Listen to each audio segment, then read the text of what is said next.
Pernah nggak sih kamu ngerasa gagal sampai semua orang ngeremehin kamu? Padahal, di balik semua itu, Tuhan lagi siapin sesuatu yang lebih besar dari yang kamu bayangin.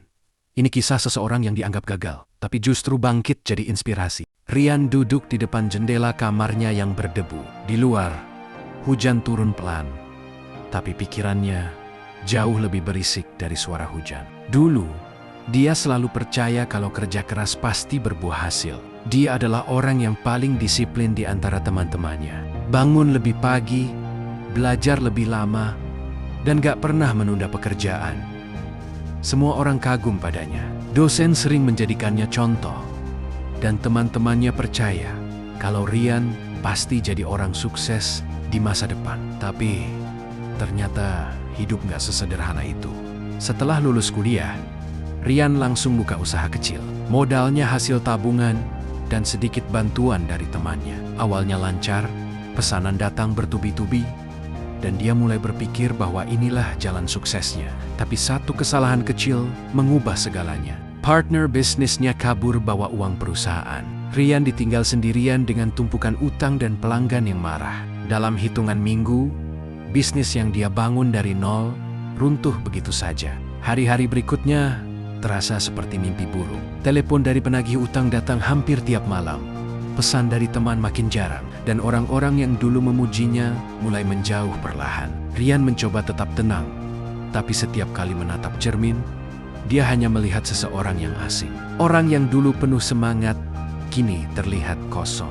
Suatu malam, dia duduk di lantai kamarnya yang dingin. Lampu sudah redup, kipas angin berputar pelan, dan hanya suara hujan yang menemaninya. Kayaknya gue emang gak ditakdirin sukses, katanya pelan, nyaris berbisik. Dia tertawa kecil, tapi tawa itu hambar, seperti dipaksa keluar dari hati yang sudah lelah. Beberapa hari kemudian, dia mulai mencoba melamar pekerjaan. Berkas lamaran dikirim kemana-mana, tapi tak satu pun ada kabar. Email balasan pun tidak. Rian mulai sadar, dunia tidak seindah kata-kata motivasi yang dulu sering dia baca. Kadang, meski sudah berusaha sekuat tenaga, hidup tetap bisa menjatuhkanmu tanpa alasan yang jelas. Dia mulai jarang keluar kamar. Uang yang tersisa makin menipis, sampai akhirnya dia harus makan mie instan 1 bungkus untuk 2 hari. Kadang air mata jatuh begitu saja tanpa sebab. Tapi di tengah semua kejatuhan itu, ada satu hal yang entah kenapa masih membuatnya bertahan menulis. Setiap malam, Rian membuka buku catatan kecil dan mulai menulis apapun yang dia rasakan. Tentang kecewa, marah, takut, tapi juga sedikit harapan. Tulisan-tulisannya sederhana, tidak indah, tapi jujur. Dan mungkin itu yang paling dia butuhkan saat itu, kejujuran pada dirinya sendiri. Menulis jadi satu-satunya tempat dia merasa bebas. Dia tidak perlu menjelaskan apapun kepada siapapun. Tidak ada yang menilai, tidak ada yang mencemooh. Hanya dia, pena, dan pikirannya yang berantakan. Kadang dia menulis sampai larut malam. Kadang hanya beberapa kalimat sebelum akhirnya tertidur dengan kepala menempel di meja. Rian belum tahu kalau kebiasaannya menulis di masa paling gelap itu kelak akan mengubah seluruh hidupnya. Tapi untuk saat itu, dia cuma ingin bertahan. Meski dunia terasa kejam, meski semua orang menganggapnya gagal, Rian masih punya sedikit cahaya kecil di hatinya. Keyakinan bahwa suatu hari nanti, semua ini pasti ada artinya. Hari-hari terus berjalan tanpa arah. Rian bangun setiap pagi hanya karena tubuhnya sudah terbiasa, bukan karena ada semangat. Setiap kali membuka mata, yang dia lihat cuma dinding kamar yang mulai pudar warnanya. Handphone di meja sudah jarang bergetar. Tidak ada pesan, tidak ada panggilan. Dunia seolah benar-benar melupakannya. Kadang dia keluar cuma buat beli air galon, atau sekadar jalan tanpa tujuan. Tatapan orang-orang di jalan rasanya berat, seakan mereka tahu dia sedang kalah dalam hidup. Tapi sebenarnya, tidak ada yang benar-benar tahu seberapa berat beban yang dia pikul. Kadang dia berharap ada yang menanyakan kabar, tapi tidak ada yang datang. Dunia terus berputar, sementara dia tertinggal sendirian. Suatu malam, listrik di kamarnya sempat padam, gelap total. Hanya sisa cahaya dari lilin kecil yang menyala di sudut meja. Di momen itu, Rian merasa benar-benar sendiri. Tapi anehnya, di tengah gelap itu, pikirannya mulai jernih. Ia menatap buku catatan di depannya dan berkata pelan, "Gue nggak tahu harus mulai dari mana, tapi gue harus nulis sesuatu." Malam itu, dia mulai menulis lagi. Tidak ada rencana, tidak ada tujuan. Dia cuma ingin menuangkan isi kepalanya tentang rasa kehilangan, tentang kecewa pada diri sendiri, dan tentang perasaan takut gagal yang terus menghantui. Setiap kata yang keluar terasa seperti potongan luka yang mulai disembuhkan perlahan. Sejak malam itu, menulis jadi kebiasaan baru. Setiap habis maghrib, dia duduk di meja kecil itu, menulis tanpa berhenti sampai malam larut. Kadang tangannya gemetar karena lelah, tapi hatinya terasa sedikit lebih ringan. Tidak ada yang tahu, tapi menulis mulai jadi pelariannya dari rasa sakit yang selama ini dia simpan sendiri. Suatu ketika, dia memberanikan diri membuka media sosial yang sudah lama tidak dia sentuh. Timeline-nya penuh dengan pencapaian orang lain. Teman yang baru menikah, yang baru punya mobil, yang baru promosi kerja. Rian hanya tersenyum kecil. Tapi kali ini tidak dengan iri. Dia sadar, mungkin jalan hidupnya memang berbeda. Ia menulis satu kalimat di buku catatannya. "Gue nggak mau nyerah, cuma karena hidup belum sesuai rencana." Hari demi hari, tulisannya makin banyak. Dari hanya satu buku kecil, kini sudah hampir penuh 3. Ia tidak tahu untuk apa semua itu. Tapi setiap kalimat membuatnya lebih kuat. Walau belum ada yang berubah di luar, di dalam hatinya ada sesuatu yang mulai tumbuh. Ketenangan. Di luar sana, dunia tetap sama. Tapi di dalam kamar sempit itu, seorang pria yang dulu dianggap gagal sedang membangun kembali dirinya perlahan. Tidak dengan harta, tidak dengan jabatan, tapi dengan kata-kata. Ia belum tahu bahwa coretan sederhana itu akan jadi jalan menuju kehidupan baru yang tak pernah ia bayangkan sebelumnya. Suatu malam, Rian sedang duduk di depan meja kecilnya. Di hadapannya, buku catatan sudah penuh dengan tulisan tangan yang hampir tak terbaca. Tiba-tiba, dia terpikir sesuatu. "Kenapa nggak gue coba upload aja ya?" Katanya pelan. Dia tahu, mungkin tidak ada yang peduli. Tapi entah kenapa, malam itu terasa berbeda. Dengan sedikit ragu, dia mengetik ulang salah satu tulisannya di ponsel, lalu menekan tombol posting. Tulisan itu sederhana. Tidak ada kata-kata bijak yang rumit. Tidak ada gaya bahasa puitis. Hanya curahan hati seorang yang pernah jatuh dan belum tahu cara bangkit. Ia bahkan tidak berharap ada yang membaca. Tapi keesokan paginya, notifikasi di ponselnya berbunyi terus-menerus. Rian terkejut melihat ratusan komentar dan ribuan tanda suka membanjiri postingannya. Komentar yang muncul membuat dadanya hangat. Ada yang menulis, "Tulisan kamu nyentuh banget." Ada juga yang bilang, "Gue lagi di posisi yang sama, dan tulisan ini bikin gue kuat lagi." Rian terdiam lama. Untuk pertama kalinya setelah sekian lama, dia merasa berarti. Ternyata, rasa sakit yang dulu dia benci bisa menyentuh hati orang lain. Sejak hari itu, Rian mulai menulis lebih sering. Bukan lagi untuk dirinya sendiri, tapi untuk orang-orang yang diam-diam juga sedang berjuang. Setiap malam, ia mengetik kata demi kata dengan niat sederhana. Semoga ada satu orang saja yang merasa sedikit lebih kuat setelah membacanya. Postingan-postingannya mulai menyebar kemana-mana. Banyak akun besar yang membagikan ulang tulisannya. Bahkan ada yang mengira Rian adalah motivator terkenal yang menulis dengan nama samaran. Tapi dia tetap diam, tidak mengaku siapa dirinya. Dia hanya ingin menulis tanpa beban, tanpa pencitraan. Suatu hari, salah satu pesannya masuk ke inbox. "Mas, tulisan kamu bantu saya banget. Saya tadinya mau nyerah, tapi sekarang saya mau coba lagi." Rian menatap layar lama, matanya mulai berkaca-kaca. Ternyata, tulisannya benar-benar berarti bagi seseorang di luar sana. Dan saat itu juga, dia tahu hidupnya mulai punya arah lagi. Hari demi hari, ia terus menulis. Dari kamar sempit yang dulu jadi saksi air matanya, kini muncul kata-kata yang menyembuhkan banyak orang. Rian tidak lagi merasa gagal. Dia hanya sedang menunggu waktu untuk memahami bahwa kejatuhannya dulu bukan hukuman, tapi jalan yang membawanya pada makna baru dalam hidup. Malam itu, sebelum tidur, Rian menatap langit-langit dan tersenyum. Mungkin gue nggak gagal. Mungkin gue cuma butuh waktu lebih lama buat ngerti arah hidup gue, katanya pelan. Dan untuk pertama kalinya, senyum itu terasa tulus, bukan karena pura-pura kuat, tapi karena akhirnya ia mulai menemukan dirinya sendiri lagi. Tanpa disadari, kebiasaan menulis Rian sudah berjalan berbulan-bulan. Setiap malam, selalu ada cerita baru yang lahir dari meja kecil di sudut kamarnya. Namun, di antara semua tulisan yang ia buat, ada satu yang paling spesial, sebuah naskah tebal yang ia tulis diam-diam selama masa tersulitnya. Ia tidak pernah memberitahu siapapun, bahkan keluarga terdekatnya. Itu semacam rahasia antara dirinya dan Tuhan. Naskah itu berisi perjalanan hidupnya sendiri, tapi ia tulis dalam bentuk cerita fiksi. Ia ubah namanya, ia ubah latar tempatnya, tapi setiap emosi di dalamnya adalah nyata. Rasa takut, kecewa, kehilangan, dan harapan semuanya dituangkan dengan jujur. Kadang ia menangis di tengah menulis, tapi justru itu yang membuat tulisannya hidup.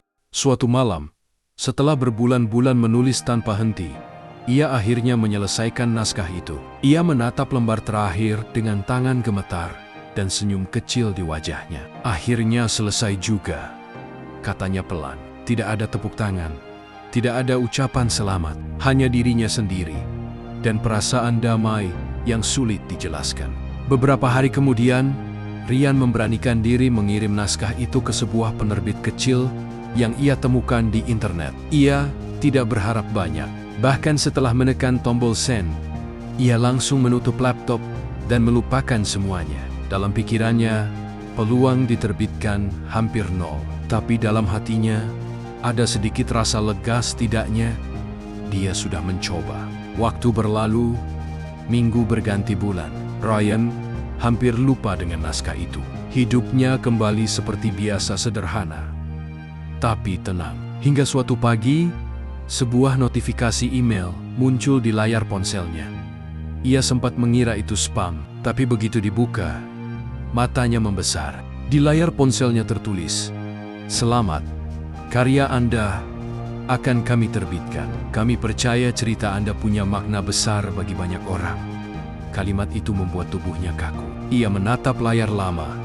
Jantungnya berdetak cepat. Setelah sekian lama, seseorang akhirnya melihat nilai dari perjuangannya. Air mata mengalir tanpa bisa ditahan. Ia menutup wajahnya dan tertawa di sela-sela tangis. Hari itu jadi titik balik dalam hidup Rian. Segala rasa sakit, kecewa, dan kesendirian yang dulu ia anggap kutukan, ternyata berubah jadi bahan bakar untuk sesuatu yang jauh lebih indah. Ia sadar Tuhan tidak pernah benar-benar meninggalkannya, hanya menunggu waktu yang tepat untuk memperlihatkan hasil dari semua luka yang ia lalui. Malamnya, Rian duduk lagi di meja kecil itu. Tapi kali ini, bukan untuk melarikan diri dari hidup, melainkan untuk menyambut babak baru. Ia membuka catatan baru dan menulis satu kalimat di halaman pertama. "Dari kejatuhan, aku belajar cara terbang." Beberapa bulan setelah menerima kabar itu, buku karya Rian resmi terbit. Awalnya, ia pikir hanya sedikit orang yang akan membacanya. Tapi ternyata, kisah sederhana tentang perjuangan dan keikhlasan itu mulai menyebar. Banyak orang merasa tersentuh dan berkata, "Cerita ini kayak kisah hidupku sendiri." Rian tak menyangka, tulisannya bisa menyentuh hati banyak orang yang bahkan belum pernah ia temui. Pesan demi pesan mulai berdatangan. Ada yang bilang tulisan Rian membuat mereka semangat lagi. Ada juga yang mengaku menangis saat membaca kisahnya. Rian membaca setiap pesan itu dengan hati bergetar. Dulu, ia merasa gagal dan tak berguna.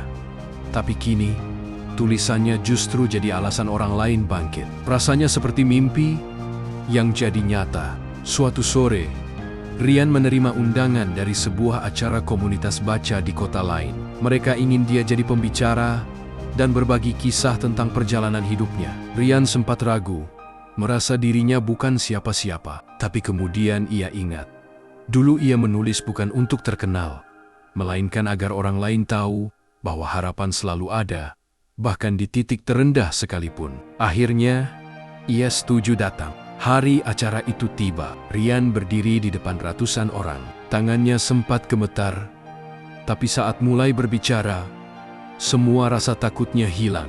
Ia bercerita dengan jujur tentang masa-masa sulit, tentang malam panjang yang penuh air mata, dan tentang bagaimana ia akhirnya bangkit lewat menulis. Suaranya bergetar, tapi tulus. Dan di antara penonton, banyak mata yang ikut berkaca-kaca. Setelah acara itu, hidup Ryan berubah sepenuhnya. Ia mulai diundang ke berbagai tempat bukan sebagai orang gagal seperti dulu, tapi sebagai inspirasi bagi banyak orang. Namun, yang paling berharga baginya bukanlah popularitas atau penghargaan, melainkan kesempatan untuk membuat orang lain merasa bahwa mereka tidak sendiri.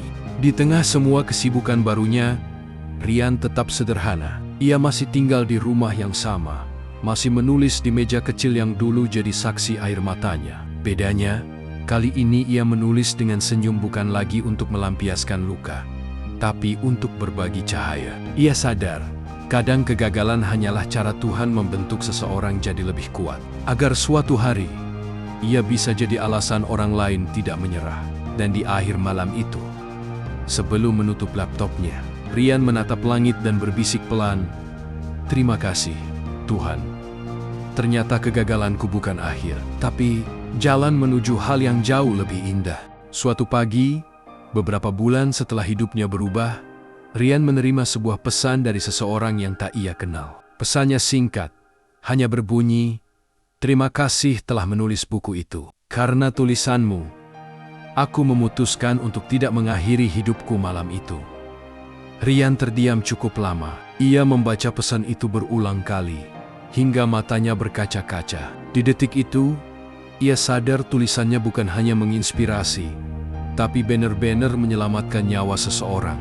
Hari itu jadi titik paling haru dalam hidupnya. Semua rasa lelah, semua penolakan, semua luka yang dulu ia kira sia-sia, ternyata berujung pada satu hal. Makna. Ia duduk diam cukup lama, menatap layar, dan hanya bisa berbisik pelan, "Kalau dulu aku menyerah, mungkin pesan ini tak akan pernah ada."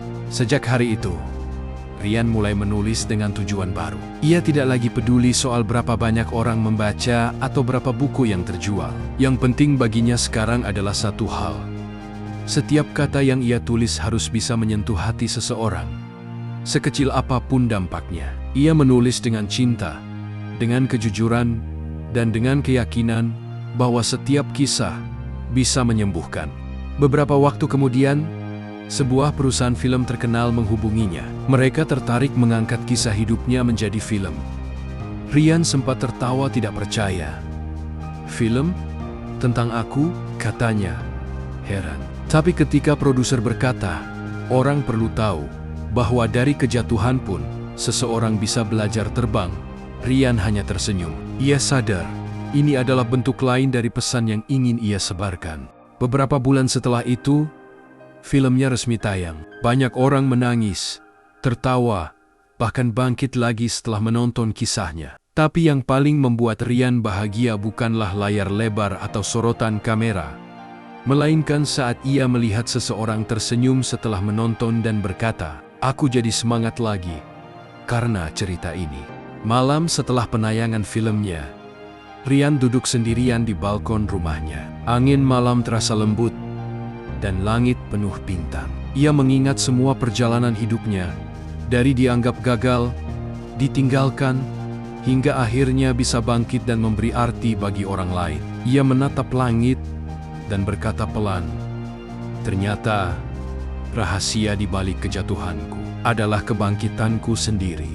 Dan begitulah kisah seseorang yang dulu dianggap gagal, tapi ternyata sedang disiapkan untuk hal besar. Karena terkadang, Tuhan tidak menunda keberhasilan kita, tapi Dia hanya sedang menyiapkan hati kita agar kuat ketika waktu itu tiba.